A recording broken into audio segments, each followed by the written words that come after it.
keep the viewer oriented from the camera's point of view, we need to be aware of what we call the axis and screen direction. You probably remember a time when you were watching a video and suddenly you were confused because you felt like you didn't know where people were in relation to each other, and there seemed to be some kind of a leap in the visual logic. You were disoriented. It was likely a directing mistake. The axis is the imaginary line that determines the camera's placement. The people on screen, like the actors in a play, are on a stage and we're introduced to them from the perspective of the camera.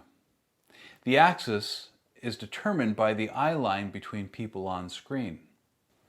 Audiences become disoriented when the screen direction suddenly changes.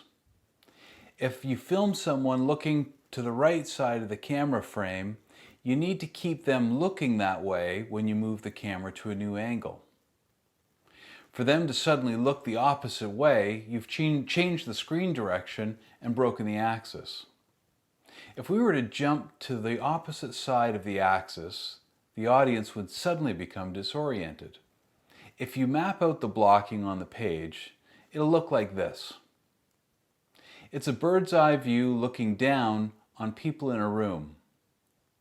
Once we've done this, the axis becomes obvious. We need to make sure that the camera shots stay on one side of the axis, determined by the eye lines of the people on screen looking at each other.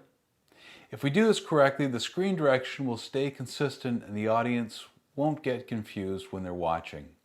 I find this to be a very helpful exercise as I consider how I approach a scene to shoot an event.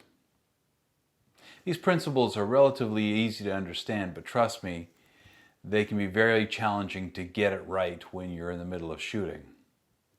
We'll practice these principles with the exercises.